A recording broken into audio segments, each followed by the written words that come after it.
दिलदार music present.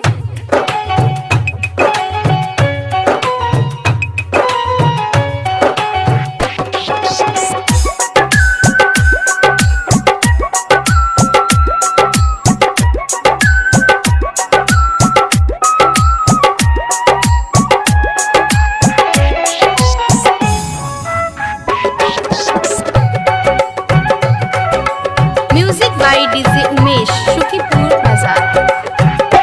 मन ने लाग बहिनी, मन ने लाग गे बहिनी, दिल ने लाग गे बहिनी।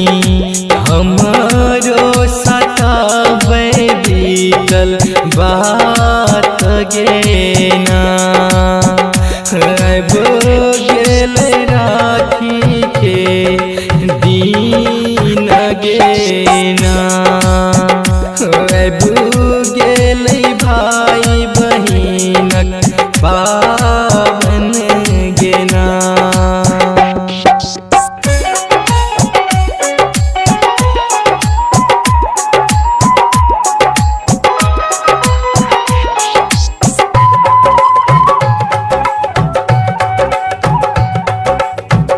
बाय डीजे उमेश, शुकीपुर बाजार। माना तो हमरो कान,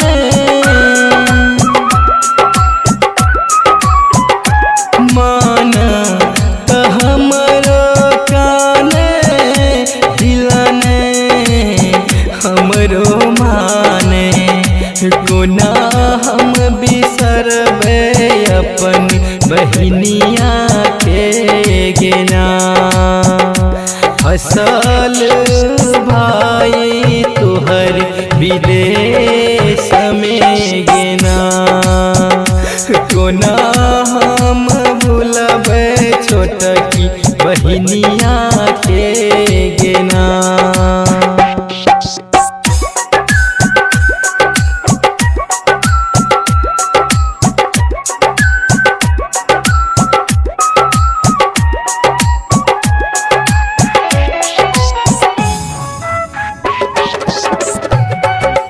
music by DJ Umesh, Shukipur बाजार।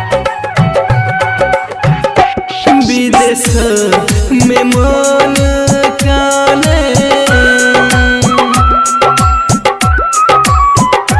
विदेश में मन काने, याद जब घर के आबे, याद आब तो हर बहिन बोली गेना। दिल में लागे जेना गोली गेना, पैसा के आगू ने चले कौन बोली गेना।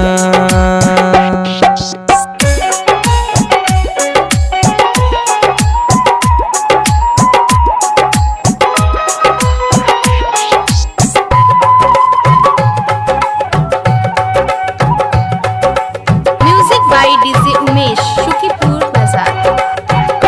बहिन जे कर तू भरोसा, बहिन जे कर तू भरोसा, आगू साल है बेटा करबो, तोरे हाथे हम बनेबो राखी गेना।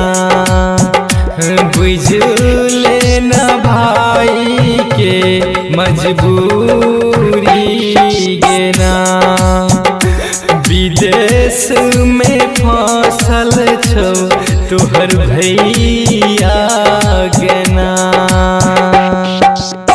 दिलदार रिकॉर्डिंग स्टूडियो, जनकपुर 16, संपर्क नंबर 98 178।